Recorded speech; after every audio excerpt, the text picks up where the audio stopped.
अस्सलामु अलैकुम वरहमतुल्लाहि वबरकातुहू। नाजरीन, आज इतवार का दिन है और हम हाजिर हैं आपके सामने आज का लाइव सवाल जवाब प्रोग्राम लेकर के।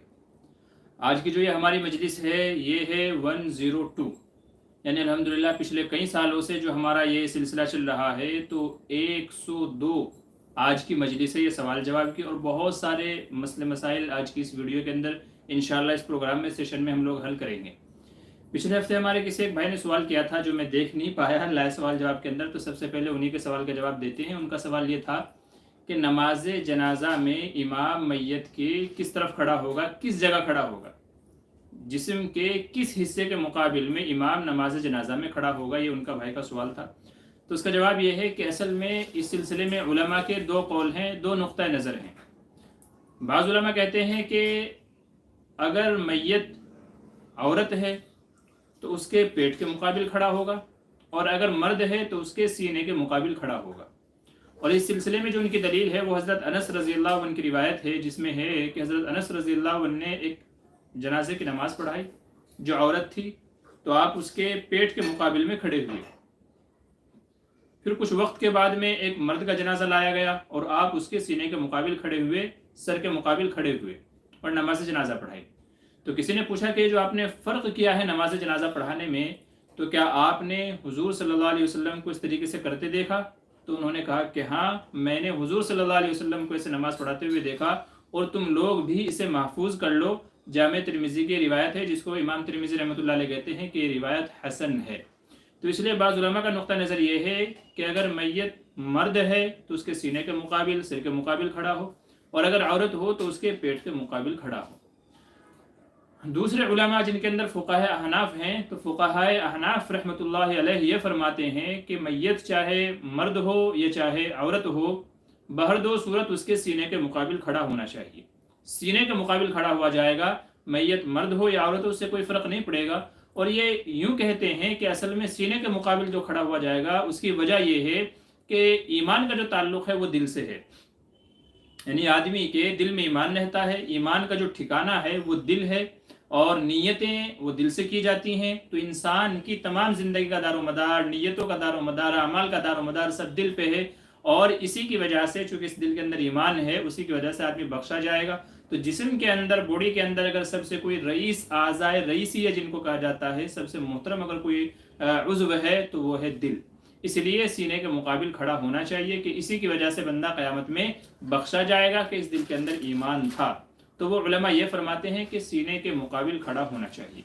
तो उलमा के दो नुक्ता नज़र हैं। बाज़ कहते हैं कि मर्द और औरत के जनाजे में फ़र्क है, मर्द हो तो सीने के मुकाबिल, औरत हो तो पेट के मुकाबिल। फुक़हा अहनाफ कहते हैं कि मर्द हो या औरत हो, बहर दो सूरत मैयत के सीने के मुकाबिल खड़े होकर के नमाज जनाजा पढ़ी जाएगी। आप जिसको भी फॉलो करना चाहें आप फॉलो कर सकते हैं, जिस तरीके से भी आप नमाज़ पढ़ाना चाहें नमाज़ पढ़ा सकते हैं।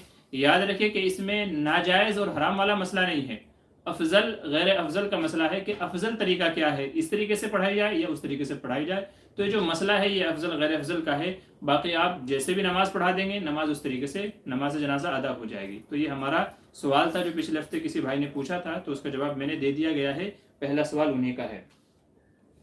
दूसरा हमारे एक भाई का सवाल यह है कि जी क़िबले की तरफ पाँव करके सोना या लेटना या बैठना ये कैसा है?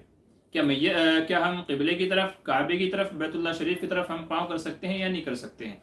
अब वो चाहे सोने की हालत में हो, जागने की हालत में हो, लेटने में हो या बैठने में हो, तो इसका क्या हुक्म है? इस सिलसिले में भी उलमा के दो कौल हैं। बाज़ उलमाए अरब वो लोग हैं जो यूँ कहते हैं कि बिलाशुबा कर सकते हैं, क़िबले की तरफ पैर करने में कोई हरज की बात नहीं है, और इसके अंदर कोई बेद भी नहीं है। क्यों जी? वजह उसकी यह है कि असल में हुर्मत के लिए, मुमानियत के लिए कोई दलील हमारे पास होनी चाहिए, जबकि किसी भी हदीस में इस बात का कोई तज़किरा नहीं है कि बैतुल्लाह की तरफ पैर नहीं करने चाहिए। बैतुल्लाह की तरफ पैर नहीं करने चाहिए, ऐसी हमें कोई हदीस नहीं मिलती है, कोई रिवायत नहीं मिलती है, लिहाजा उनके नज़दीक जायज़ है। इसीलिए आप अरब के अंदर देखेंगे, बल्कि ख़ुद बैतुल्लाह शरीफ के अंदर आप देखेंगे बहुत सारे लोग ऐसे हैं कि जो बैठे कुरान करीम पढ़ रहे हैं, ऐसे हाथ में कुरान है और उनके पैर जो है वो बैतुल्लाह की तरफ होते हैं। हालांकि वो बैतुल्लाह के अंदर ही बैठे हुए हैं, लेकिन पैर उनके क़िबले की तरफ होते हैं, काबे की तरफ होते हैं, चूँकि वो लोग उसको बैद भी शुमार नहीं करते हैं। تو یہ لوگ کہتے ہیں کہ چونکہ ہمیں کوئی دلیل نہیں ملی ہے حدیث سے اس سلسلے میں، لہذا ان کے نزدیک جائز ہے بیت اللہ کی طرف پیر کرنا، اب وہ چاہے جاگنے کی حالت میں ہو، عذر کی وجہ سے ہو، بنا عذر ہو، سونے کی حالت میں، جیسے چاہے ہو، ان کے نزدیک جائز ہے۔ دوسرے بعض علماء وہ ہیں جو یہ کہتے ہیں کہ قبلے کی طرف پیر کرنا یہ مکروہ ہے، یہ مکروہ ہے اور یہ چیز بے ادبی کے اندر داخل ہے۔ آپ کے پاس کیا دلیل ہے جی؟ وہ کہتے ہیں کہ ہمارے پاس دلیل یہ ہے کہ اللہ تبارک و تعالیٰ نے قرآن کریم میں فرمایا وَمَن يُعَظِّمْ شَعَائِرَ اللَّهِ فَإِنَّهَا مِن تَقْوَى الْقُلُوبِ، کہ جو اللہ تعالیٰ کے شاعر کی تعظیم کرے گا تو یہ دل کے تقوی اور اخلاص کی بات ہے، جس کے اندر جتنا تقوی زیادہ ہوگا، اخلاص جتنا زیادہ ہوگا، وہ اللہ کے شاعر کی اتنی ہی تعظیم کرے گا۔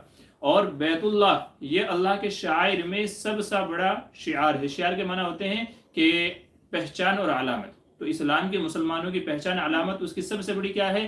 بیت اللہ شریف کا موجود ہونا ہے۔ تو بیت اللہ شریف سب سے بڑا شاعر ہے اور اس کی طرف پیر کرنا یہ تعظیم کے اندر نہیں آتا ہے بلکہ یہ توہین کے اندر آتا ہے۔ اور یہ ایسا ہی ہے کہ جیسے ہم بڑوں کے سامنے ان کی طرف پیر نہیں کرتے ہیں، یعنی اگر آپ اپنے والد کی طرف، سامنے آپ کے والد بیٹھے ہوئے ہیں اور آپ والد کی طرف اس طریقے سے پیر پھیلا کر کے بیٹھے ہیں تو ان کو ناگوار گزرے گا، یہ بے ادبی کے اندر ہمارے یہاں شمار ہوتا ہے۔ تو وہ کہتے ہیں کہ چونکہ والد کی طرف پیر پھیلانا ایک بے ادبی سمجھا جاتا ہے، چاہے جائے کہ آپ اللہ کے گھر کی طرف پیر پھیلائیں تو یہ اللہ کے شاعر کی تعظیم نہیں بلکہ توہین اور بے ادبی ہے، اس لیے بلا عذر بیت اللہ شریف کی طرف پیر نہیں کرنے چاہیے، یہ مکروہ ہے۔ اب وہ چاہے سونے کی حالت میں ہو، لیٹنے کی حالت میں ہو، چاہے بیٹھنے کی حالت میں ہو۔ ہاں اگر کوئی عذر ہے، عذر کا مطلب یہ ہے کہ کوئی آدمی نہیں بیٹھ سکتا ہے، اس کے علاوہ کوئی اور شکل نہیں ہے بیٹھنے کی، تو اس کو بیٹھنا ہی پڑے گا، تو اس کے لیے اجازت ہے۔ ایسے ہی نماز اگر کوئی نیچے بیٹھ کے پڑھتا ہے اور پیروں کو فولڈ نہیں کر سکتا ہے تو پیروں کو فولڈ کر کے مطلب پھر بیت اللہ کی طرف رخ کر کے اسی طریقے سے اپنا بیت اللہ کی طرف پیر ہوں گے اور اس کو کہا جائے گا کہ بھئی آپ بیٹھ کر کے ہی اسی طریقے سے نماز پڑھ لیں، چونکہ یہ عذر کے اندر داخل ہے۔ اسی طریقے سے کسی کے سونے کی حالت یہ ہو جاتی ہے کہ سونے کی حالت میں اس کے جو بیڈ روم ہے، اس کا جو بیڈ بنا ہوا ہے، اس وقت دھیان نہیں دیا تھا، یا کوئی اور عذر ایسا آ گیا تھا کہ جس کی وجہ سے جب وہ لیٹتا ہے تو پیر جو ہے وہ قبلے کی طرف ہو جاتے ہیں۔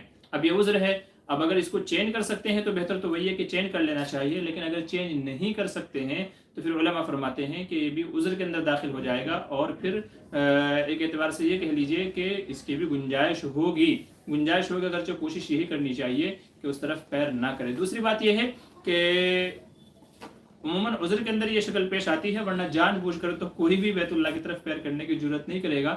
اور اس سلسلے میں یہ سمجھتا ہوں کہ مولانا مکی الحجازی دامت برکاتہم، ان کا میں نے ایک بیان سنا ہے، اس کے اندر حضرت فرما رہے تھے کہ اصل میں اس کا تعلق عرف سے بھی ہے، اگر کوئی علاقہ ایسا ہے کہ جہاں پر اس کو بے ادبی نہیں سمجھا جاتا ہے بلکہ ایک رواج ہے، عام ہے، تو وہاں پر اجازت ہوگی، گنجائش ہوگی، اور جہاں پر لوگ اس کو بے ادبی سمجھتے ہیں، توہین سمجھتے ہیں، تو پھر ان کو اس سلسلے میں احتیاط کرنا چاہیے۔ جو جائز کہتے ہیں ان کی ایک دلیل یہ بھی ہے کہ جی یہاں تو آپ جو ہے نا قبلے کی طرف پیر کرنے کی بات کر رہے ہو، جبکہ جب غلاف کعبہ تبدیل ہوتا ہے، کسوۃ الکعبہ جب تبدیل ہوتا ہے، اور اس سال 2023 کے اندر جو غلاف کعبہ تبدیل کیا جائے گا وہ یکم محرم الحرام کو کیا جائے گا، حالانکہ پچھلے سال بھی ایک محرم کو ہوا تھا، اس سے پہلے جتنے بھی سال گزرے ہیں، ہر سال حج کے موسم میں جب حاجی لوگ 9 ذی الحج کو عرفات کے میدان میں ہوتے تھے، جو حج کا بڑا رکن ہے، تو اس وقت غلاف کعبہ تبدیل کیا جاتا تھا، مگر پچھلا سال اور اس سال سے یہ نیا جو ہے ایڈیشن آپ کہہ لیجیے کیا گیا ہے کہ یکم محرم الحرام کو، چونکہ 1 محرم الحرام سے اسلامی نیا سال شروع ہوتا ہے، تو غلاف کعبہ جو تبدیل کیا جائے گا تو وہ 1 محرم الحرام کو کیا جائے گا۔ تو یہ تو آپ کی جسٹ انفارمیشن کے لیے ہے۔ تو وہ لوگ کہتے ہیں کہ جب غلاف کعبہ تبدیل کیا جاتا ہے تو لوگ اس کے اوپر بھی چڑھتے ہیں، پیر لے کر کے انہی پیروں سے بیت اللہ کے اوپر چڑھتے ہیں، چھت پہ چڑھتے ہیں۔ تو چھت پہ چڑھنا پیروں سے یہ زیادہ سخت ہونا چاہیے بالمقابل اس کے کہ آپ دور سے اس کی طرف پیر کر کے بیٹھے ہوئے ہیں، رک کر کے بیٹھے ہوئے ہیں، حالانکہ بیت اللہ کے اوپر چڑھنے کو کوئی بھی بے ادبی نہیں سمجھتا، کوئی بھی توہین نہیں سمجھتا، بلکہ لوگ رشک کرتے ہیں کہ کاش ہمیں بھی اوپر چڑھنے کا موقع مل جائے۔ تو جو جواز والے ہیں ان کی ایک دلیل یہ بھی ہے۔ بہرحال اس سلسلے میں بہتر وہی ہے کہ جہاں اس کو بے ادبی سمجھا جاتا ہے تو وہ احتیاط کریں، اور جہاں اس کو بے ادبی نہیں سمجھا جاتا ہے بلکہ نارمل سی بات ہے یہ، اور کسی کے گمان میں بیت اللہ کی توہین بھی نہیں ہوتی ہے، کیونکہ اگر توہین ہوگی پھر تو اس کے ایمان کا خطرہ پڑ جائے گا، تو پھر ایسی جگہ پر اس کے جو ہے نا مطلب گنجائش نکل آئے گی۔ تو یہ مسئلہ ہے، علماء کے 2 قول ہیں بیت اللہ کی طرف رخ کرنے میں، پیر کرنے میں، بعض کہتے ہیں کہ جائز ہے اور بعض کہتے ہیں کہ صحیح نہیں ہے، یہ کراہت کے اندر داخل ہے اور یہ بے ادبی کے اندر داخل ہے، تو ایسی جگہوں پر بچنا چاہیے۔ بہرحال احتیاط اسی میں ہے۔ اچھا، دوسرا مسئلہ ہمارے بھائی کا یہ ہے कि सादात को, हमारे कुछ भाई हैं जो सलाम कर रहे हैं जी, सभी को वालेकुम अस्सलाम रहमतुल्लाहि व बरकातुहू। और जो भी इंशाल्लाह आप सवाल पूछेंगे, ये 2-3 सवाल और हैं जो लोगों ने पूछे हुए हैं, तो इंशाल्लाह मैं उनका जवाब दे देता हूँ, फिर आपके सवालों को भी मैं इंशाल्लाह जवाब दूंगा। तो आज का तीसरा मसला ये है कि जी सादात को नफली सदका दे सकते हैं या नहीं। सादात से मुराद है सैयद, यानी जो आप सल्लल्लाहु अलैहि वसल्लम के ख़ानदान से हैं, जो कुरैशी हैं, जो सैयद हैं, सैयद जो ख़ानदान है, हुज़ूर सल्लल्लाहु अलैहि वसल्लम की नस्ल से, हज़रत फ़ातिमा की नस्ल से, हज़रत हसन और हुसैन रज़ियल्लाहु अन्हुमा की नस्ल से हैं, तो जो असली सैयद हैं, ओरिजिनल जो सैयद हैं, तो असली जो सादात हैं, क्या उनको नफली सदका दे सकते हैं या नहीं। उलमा फरमाते हैं कि नफली सदका देने की तो गुंजाइश है, नफली सदका तो देने की गुंजाइश है, अलबत्ता सदक़ात वाजिबा और ज़कात ये दोनों नहीं दे सकते हैं सैयद को और सादात को। ज़कात तो आप समझते हैं जो रमज़ान में दी जाती है माल को पाक करने के लिए, वो ज़कात है, उसकी भी इजाज़त नहीं है, वो भी जायज़ नहीं है। और सदक़ात वाजिबा जैसे रमज़ान ईद के मौके पर हम लोग सदक़तुल फ़ित्र निकालते हैं, तो ये सदक़ा वाजिबा में जो है काउंट होता है, शुमार होता है। या तो हमने कोई मन्नत मांगी थी कि अगर हमारा ये काम हो गया तो मैं इतना रुपया खर्चा करूंगा, किसी को खाना खिलाऊंगा, गेहूं दूंगा, अनाज दूंगा, तो कोई मन्नत मानी थी, कोई नज़र मानी थी, वो काम हमारा हो गया, अब हम वो सदका दे रहे हैं, तो ये सदक़ात वाजिबा कहलाता है। उलमा फरमाते हैं कि सदक़ात वाजिबा जैसे सदक़तुल फ़ित्र, नज़र वगैरह का सदका, और ज़कात जो हम अदा करते हैं, इन दो को छोड़ करके अगर कोई नफली सदका देना चाहे तो नफली सदक़े की तो इजाज़त है, बाकी सदक़ात वाजिबा और ज़कात इसकी इजाज़त नहीं है, इसलिए कि हुज़ूर सल्लल्लाहु अलैहि वसल्लम ने इरशाद फरमाया कि ज़कात चूँकि हाथों का मैल कुचैल होता है, लोगों के माल का मैल कुचैल होता है, तो आप सल्लल्लाहु अलैहि वसल्लम ने इरशाद फरमाया कि ये मेरी जो औलाद है, मेरा जो ख़ानदान है, उसके ऊपर ये हलाल नहीं है, तो ये सादात के ऊपर हलाल नहीं है। इसलिए सादात को, सैयद को ज़कात भी नहीं दी जाएगी, सदक़ात वाजिबा भी नहीं दिए जाएंगे, अलबत्ता नफली जो सदका है उसके देने की गुंजाइश है। अफजल और बेहतर ये है कि हम लोगों को ये चाहिए कि अगर हमको पता चले कि कोई सैयद है, सादात में से कोई है और वो ज़रूरतमंद है, तो हम उनको हदिया दें, हम उनको हिबा दें, तो हदिया और हिबा उनको देना चाहिए और इस तरीके से उनकी मदद करनी चाहिए, खैर खाई के तौर पे, तोहफे के तौर पे, गिफ्ट के तौर पे हमें उनकी मदद करनी चाहिए, क्योंकि वो आप सल्लल्लाहु अलैहि वसल्लम के ख़ानदान से हैं, तो ये उनका हक़ है, उनके ख़ानदान उस नस्ल का ये हमारे ऊपर हक़ है कि हम अपने मालों में से अपनी जानें भी हम उनके सामने निकाल करके रख दें, निछावर कर दें, ये उनका हक़ है, चूँकि वो हुज़ूर सल्लल्लाहु अलैहि वसल्लम के ख़ानदान से हैं। तो हमें हदियतन, हिबा, गिफ्ट, तोहफे के तौर पे हमें उनकी मदद करनी चाहिए, ना ये कि ज़कात और सदक़े वगैरह से दे करके जान छुड़ानी चाहिए।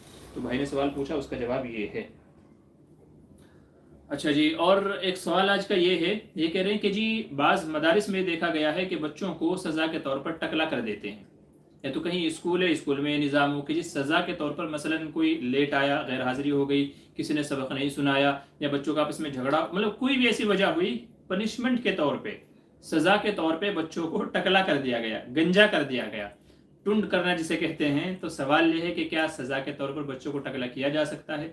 जवाब यह है कि टकला करने की इजाज़त नहीं है, शरई एतबार से ये चीज़ जायज़ नहीं है, इसलिए कि टकला करने में बच्चे को ऐसी शर्म और ऐसी आर महसूस होती है जब वो दूसरे बच्चों को देखेगा जो बाल वाले हैं वो, और फिर वो बच्चे उल्टा उसको चिढ़ाएंगे भी। नीज़ ये टकला होना यहाँ एक एतबार से इहानत आमेज पहलू कहलाता है हमारे दयार में। हमारा जो दयार है, यहाँ का जो उर्फ है, रस्म व रिवाज है, यहाँ पे टकला होने के एतबार से, चूंकि लोग मजाक उड़ाते हैं, बच्चे मजाक उड़ाते हैं, टपली मार के जाते हैं, तो ये एक इहानत आमेज पहलू कहलाता है। तो लिहाजा बच्चे को कोई भी ऐसी सज़ा देना कि जो वक्ती ना हो, बल्कि ये एक ज़माने तक के सज़ा का जो पीरियड है चलेगा, जब तक उसके सिर पे बाल नहीं आ जाते, दूसरे बच्चे उसको टकला कह करके, सिर पे टपली मार करके उसको चिढ़ाएंगे, तो उसको ज़हनी तौर पर बड़ी अजियत होगी। तो उलमा फरमाते हैं कि इस तरह की कोई भी सज़ा देना बच्चे को दुरुस्त नहीं है, इसकी इजाज़त नहीं है। ये समझ लीजिए कि आप सल्लल्लाहु अलैहि वसल्लम के ज़माने से लेकर के खैरुल कुरून जो भी ज़माना है, ताबईन का, सहाबा का, तब ताबईन का जो भी ज़माना है, किसी भी ज़माने में हमें ये चीज़ नहीं मिलती है कि किसी को किसी भी सज़ा में टकला बनाया गया हो, किसी को किसी भी सिलसिले में सज़ा के तौर पर टकला बनाया गया हो, तो ऐसी हमें कोई मिसाल नहीं मिलती है। लिहाजा जो टकला करने वाली मदारिस के अंदर हो या कहीं और किसी और जगह पे हो, जो टकला बनाने वाली जो रस्म रिवाज है, ये सहाबा के ज़माने के बाद की बिदत है, इसलिए इससे बचना चाहिए। तो बहरहाल बच्चों को टकला कराने की इजाज़त नहीं होगी। अच्छा चलिए, हमारे कुछ भाई बहन हैं जो हमसे जो है ना लाइव प्रोग्राम के अंदर हैं, तो चलिए उनसे अभी हम देख लेते हैं कि उन्होंने क्या क्या आज के हमारे प्रोग्राम में सवाल जवाब किए हैं। अल्लाहुम्मा इहदिना सिरातल मुस्तकीम सिरातल लज़ीना अनअमता अलैहिम गैरिल मग़दूबि अलैहिम वलद्दाल्लीन। जी चलिए, ये आ गए हम जी। राह निजात। अस्सलाम वालेकुम रहमतुल्लाहि व बरकातहू। मुफ्ती साहब खैरियत से? जी वालेकुम अस्सलाम, अल्लाह का एहसान है। मोहम्मद अली एजाज़ी ऑफिशियल कह रहे हैं अस्सलाम वालेकुम। जी वालेकुम अस्सलाम, खैरियत से? जी अल्लाह का एहसान है। खदीजा कह रही हैं अस्सलाम वालेकुम। जी वालेकुम अस्सलाम। निज़ामुद्दीन अंसारी व्लॉग अस्सलाम वालेकुम। मुफ्ती मामूर बदर साहब जी वालेकुम अस्सलाम रहमतुल्लाह। अल्लाह का एहसान है भाई, आप सभी लोगों के जो प्यार मोहब्बत देते हैं, हमें देखते हैं और दीन सीखने की नीयत से यहाँ पर आते हैं, उन तमाम का शुक्रिया। अल्लाह सबको जज़ाए खैर अता फरमाए और सबके जान माल में इज़्ज़त आबरू में बरकतें अता फरमाए। तो किसी भाई ने कोई सवाल नहीं पूछा है तो हम जो अगला सवाल है अपना उसका आगे कंटिन्यू कर लेते हैं। जी अगला सवाल ये है कि बहुत सारे हमारे भाई ऐसे हैं कि जिनको एक मर्ज़ है बार बार पेशाब का आना, उनको बार बार पेशाब आता रहता है और इसकी वजह से बल्कि वो कहते हैं कतरा टपकना भी जिसे कहते हैं, वो बीमारी भी उनके अंदर पैदा हो जाती है। तो अभी हमारे कुछ साथी हैं ऐसे जानने वाले कि जो हज उम्रा पे गए हुए हैं और उनको वहाँ पर ये तकलीफ़ हो रही है, तो वहाँ बड़े मसले उनके साथ में क्रिएट होते हैं, क्योंकि बार बार पेशाब की हालत लगती है या पेशाब टपकता रहता है, कतरात आते रहते हैं, तो इसकी वजह से बड़ी तकलीफ़ उनको होती है और बहुत सारी दिक्कतें और दुश्वारियों का सामना करना पड़ता है। तो भाई का सवाल ये है कि जी इसका क्या इलाज हो सकता है, जो है ना बार बार पेशाब आना, इसका क्या इलाज हो सकता है? तो देखें, बेहतर तो जवाब उसका ये है कि इस सिलसिले में आप डॉक्टर से राय लें, मशवरा करें, उससे इलाज व मुआलजा कराएं, जो भी वो इलाज तजवीज़ करें उसके एतबार से आप उस इलाज को फॉलो करें। लेकिन बाज़ माहिरीन डॉक्टर ने कुछ चीज़ें इस सिलसिले के अंदर बताई हैं कि जी ये चीज़ें ऐसी हैं कि जिनकी वजह से पेशाब की जो ये बार बार आने की तकलीफ़ है, इससे आपको निजात मिल सकती है। अब वो क्या है? उनमें से पहली चीज़ ये है कि जो कद्दू के बीज हैं, कद्दू के बीज को आप इस्तेमाल करें। चाहे तो ऐसा करें कि आप उनका सुफूफ बना लें, आप उनका पाउडर बना लें। कद्दू के बीज कहीं से ले लें, आप खरीद लें, मार्केट में मिलते हैं, तो उनका एक सुफूफ बना लें पीस करके, रगड़ करके, और फिर उसको आप सुबह शाम एक एक चम्मच आप लेते रहें। इंशाल्लाह उससे आपके जो ये बीमारी है इसके ऊपर बहुत असर पड़ेगा और इंशाल्लाह इससे उसके अंदर बड़ी मुआवनत मिलेगी। एक और इसका इलाज, देसी इलाज ये बता रहा हूँ मैं आपको। दूसरा देसी इलाज ये बताया जाता है कि जी आप चने लें। चने, ये खाने वाले चने जो पकाए जाते हैं वो नहीं, खाने वाले जो चने होते हैं ये चने आप लें, इनको खाएं और इनके ऊपर आप थोड़ा थोड़ा सा गुड़ खाते जाएं। यानी चने और गुड़ मिक्स करके ये चीज़ें आप खाते जाएं तो इंशाल्लाह बार बार पेशाब आने की जो रुकावट है इससे आपको निजात मिल जाएगी। तीसरी चीज़ फरमाते हैं मेथी के बीज।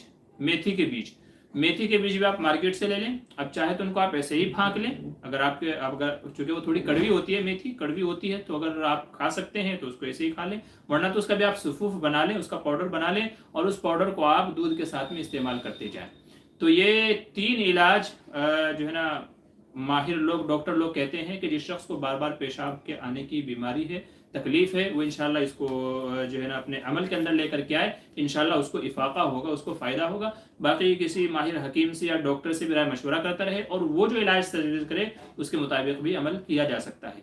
असल में जो बार बार पेशाब का आना है इसकी कई सारी वजूहात हो सकती हैं। उनमें से एक होती है कसरत जिमा, यानी आदमी ने इतने ज़्यादा अपने अज़्व मखसूस को इस्तेमाल किया है, इतनी ज़्यादा बार सोबत या हम बिस्तरी की है, या तो उसने हाथ का इस्तेमाल किया, हैंड प्रैक्टिस की है, कि जिसकी वजह से नसें कमज़ोर पड़ जाती हैं।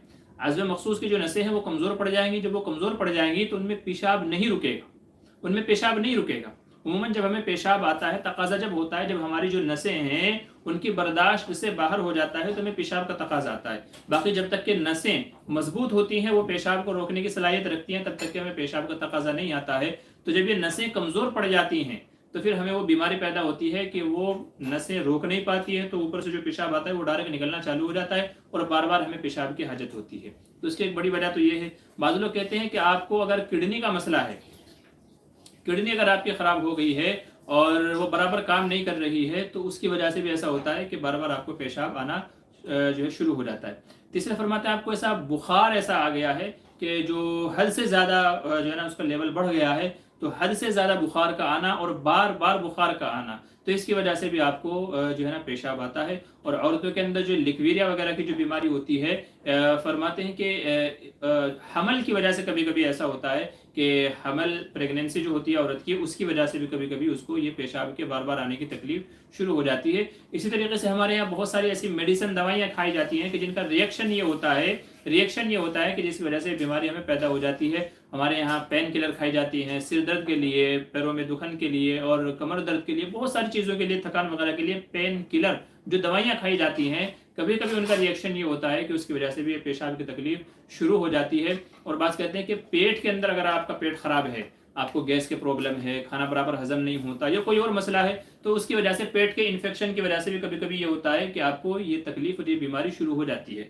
اور یہ بیماری بڑی بیکار بیماری ہے۔ کچھ دوست وہاں پہ گئے ہوئے ہیں عمرہ پہ، ان کا بار بار مجھے فون آتا ہے کہ جی ابھی یہ ہو گیا، اب کیا کروں، اب یہ ہو گیا، کیا کروں، تو بڑے مسئلے ہیں اس کے بھی۔ تو اس وجہ سے بہتر ہے کہ اگر کسی کو تکلیف ہو تو اپنے ڈاکٹر سے مشورہ کرے۔ 3 چیزیں جو میں نے بتائی ہیں ان کے مطابق بھی عمل کر کے دیکھیں، چونکہ یہ دیسی علاج ہے، میں نے جو بتایا نا یہ دیسی علاج ہے، گھریلو ٹوٹکے ہیں، تو انشاءاللہ ان کا نقصان تو نہیں ہوگا، سائیڈ افیکٹ تو نہیں ہوگا، اللہ کی ذات سے امید ہے۔ اور ہاں، جب آپ جو ہے نا کوئی بھی دوائی کھائیں، آپ کوئی بھی علاج معالجہ کریں، تو ساتھ میں ایک دعا آپ پڑھ لیا کریں، بسم اللہ الذی لا یضر مع اسمہ شیء فی الارض ولا فی السماء وہو السمیع العلیم۔ اللہ تعالیٰ کی ذات سے امید ہے کہ اس دعا کو پڑھنے کے بعد میں آپ جو بھی دوائی کھائیں گے، جو بھی علاج معالجہ کریں گے، اللہ کی ذات سے امید یہ ہے کہ انشاءاللہ وہ آپ کو تکلیف نہیں پہنچائے گا، اس سے آپ کو کوئی نقصان نہیں ہوگا۔ تو ہمارے علماء فرماتے ہیں کہ دوائی وغیرہ کھانے کے بعد میں اس کو پڑھ لیا جائے، تو انشاءاللہ اس کے اندر اللہ تعالیٰ شفا رکھ دیں گے۔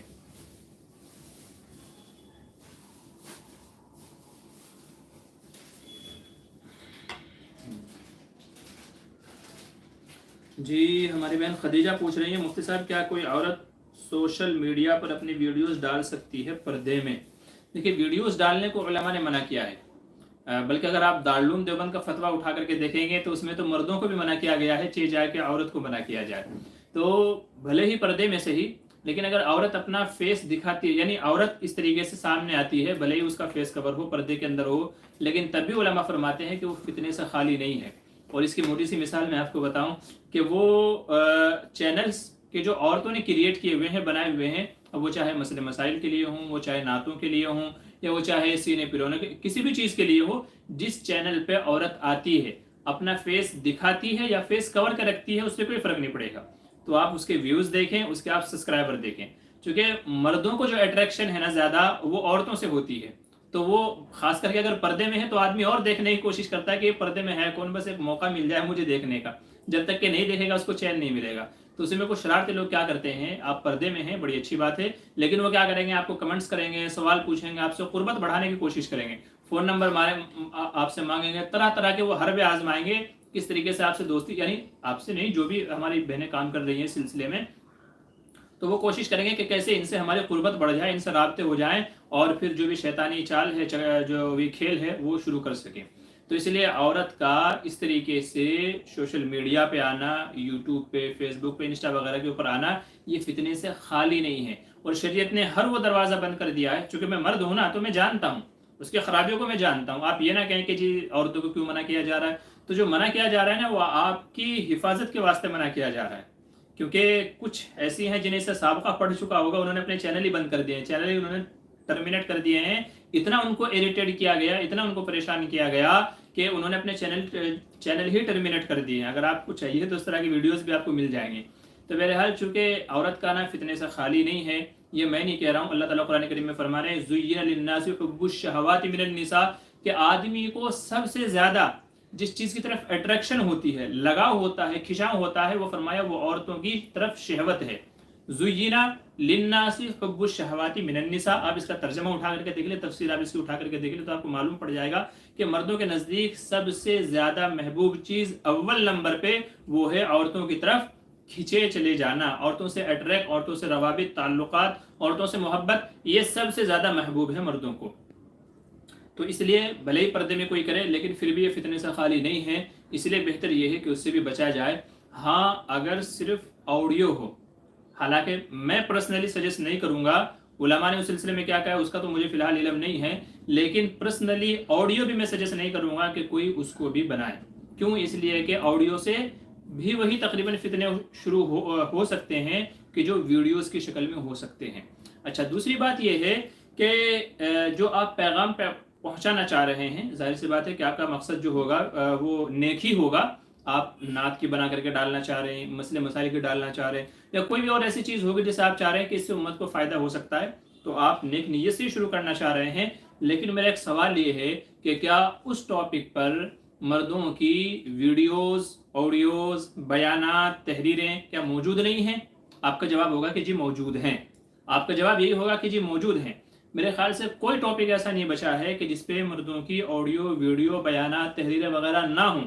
तो सवाल यह है कि जब मर्दों से वो काम हो रहा है, उनकी हैं, तो फिर आपका आना मुनासिब नहीं है, क्योंकि आपके आने से इल्म में इजाफा कम होगा, फितने का दरवाज़ा ज़्यादा खुल सकता है। तो एहतियात इसी में है कि औरत पर्दे की चीज़ है। आप सल्लल्लाहु अलैहि वसल्लम ने ये इरशाद फरमाया कि अल मरअतु औरतुन, औरत छुपाने की चीज़ है। फ़इज़ा खरजत, जब वो निकलती है, अब वो चाहे बेपर्दा निकले बापर्दा निकले, इस्तशरफ़हा शैतान, तो शैतान उसे उचक लेता है, अपने जाल में फांसने की कोशिश करता है। तो इसलिए बेहतर यही है कि औरतें इस तरह सोशल मीडिया पर ना आएँ। उनको चाहिए, अगर उनको वाकई मतलब दीनी खिदमत का जज्बा अगर उनके अंदर है, वो अपनी चीज़ें, अपनी बात, मसाइल और दूसरी चीज़ें अगर वो दूसरी मस्तूरात तक, औरतों तक अगर पहुंचाना चाहती है, तो मेरे हिसाब से उसका बेहतरीन तरीका ये है कि आप अपने महल्ले में, अपनी बिल्डिंग में, अपने ख़ानदान वालों में आपस में आप एक प्रोग्राम रख लें, हफ्तावारी, तीसरे दिन, या तो 15 दिन में एक बार, या तो महीने में एक बार आप लेडीज़ का, गर्ल्स का अपने यहाँ एक प्रोग्राम रख लें। उस प्रोग्राम में आप उनको सिखाएं जो भी चीज़ आप बताना चाह रहे हैं, तो वो गर्ल्स प्रोग्राम में, इज्तिमा में, बयान में, उसमें आप उनको वो सिखाएं जो भी सिखाना चाह रहे हैं, बयान करना चाह रहे हैं, मसले मसाले बताना चाह रहे हैं, तफसीर करना चाह रहे हैं, या कोई और चीज़ उनको लिखाई, पढ़ाई, पिरोना, जो भी आप उनको सिखाना चाहती हैं, बताना चाहती हैं, तो आप ऐसा करें, अपने यहाँ एक प्रोग्राम रख लें और उस प्रोग्राम में उनको वो तमाम चीज़ें बता दिया करें।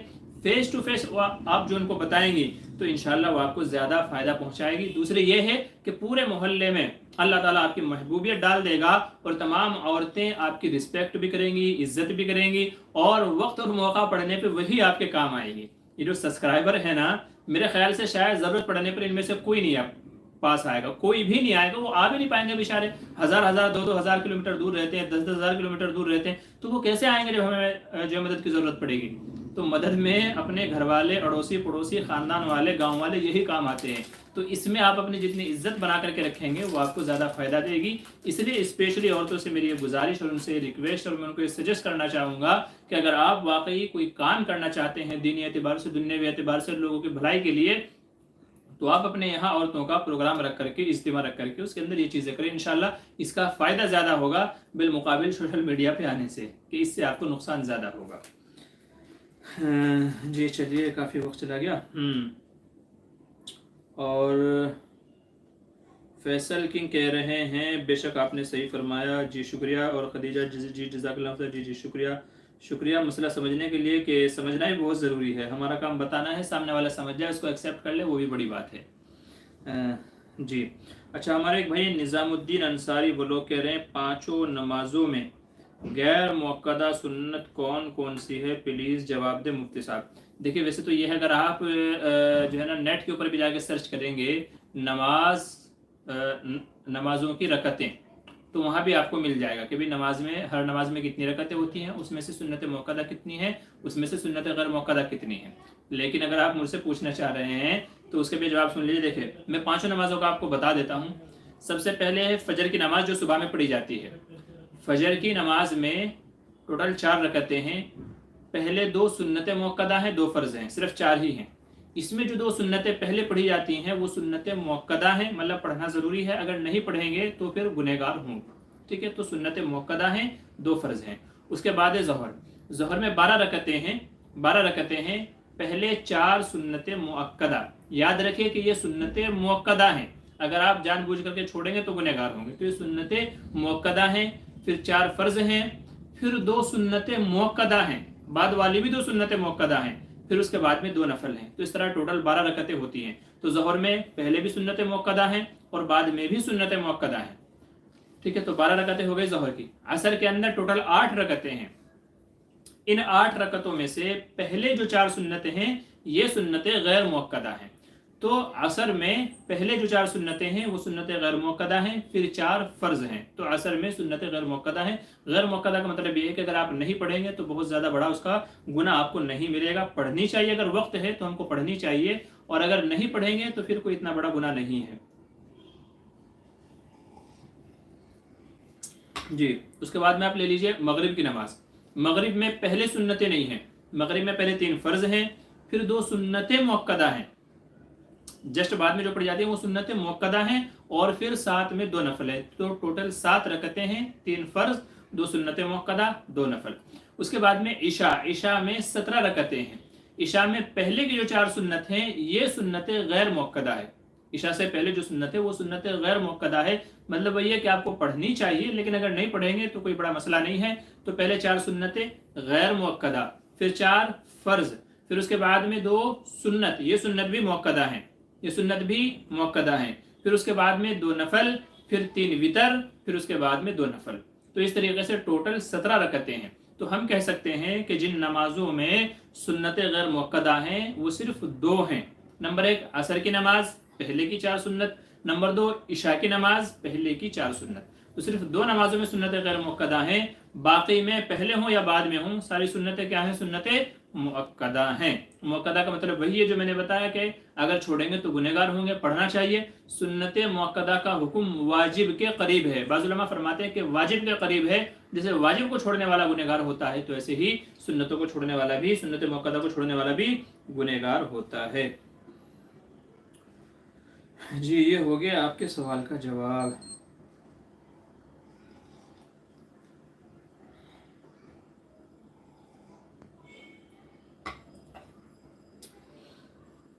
चलिए आज के इस, देखता हूँ और किसी भाई का कुछ सवाल आया हुआ है कि नहीं आया हुआ है जी। आज जो है वो हमारे भाइयों के यही सवाल हैं। असल में काफ़ी वक्त के बाद में हमारा प्रोग्राम हो रहा है, तो अक्सर भाइयों को अभी भी पता नहीं है कि ये हमारा प्रोग्राम चल रहा है कि नहीं, और ये प्रोग्राम शुरू हो गया कि नहीं हो गया। तो बहरहाल ये था आज का हमारा संडे जो सवाल जवाब हमारा रहता है इतवार के दिन, और इसके अंदर कई सारे मसले हम लोगों ने हल किए हैं। अल्लाह ताला से दुआ है कि अल्लाह ताला इन मसाइल के मुताबिक अमल की तौफीक नसीब फरमाए। इंशाल्लाह फिर अगले हफ्ते आप लोगों से मुलाकात होगी। जो सवाल हफ्ते भर हमारे साथ में आते रहते हैं इंशाल्लाह उनको भी हम हल करेंगे, और यहाँ लाइव में जो आप हमसे पूछेंगे इंशाल्लाह उनके भी जवाब देने की कोशिश करेंगे। तो अभी के लिए इजाज़त दीजिए। मैं आपका भाई मोहम्मद मामूर बदर, और जाते जाते आपसे गुजारिश करूँगा कि हमारे यूट्यूब चैनल मुफ्ती बदर ऑफिशियल को आप ज़रूर सब्सक्राइब कर लें, ताकि इस तरह के जो दीनी मसले मसाइल हैं वो आप तक सबसे पहले पहुँच सकें, और आप इसको शेयर भी करें ताकि ये आपके लिए सदका जारिया हो और हमारे दूसरे भाई बहन भी इन मसाइल से फ़ायदा उठाएं। तो इजाज़त दीजिए। हयात बाकी, मुलाकात बाकी। अस्सलाम वालेकुम वरहमतुल्लाहि वबरकातुहू।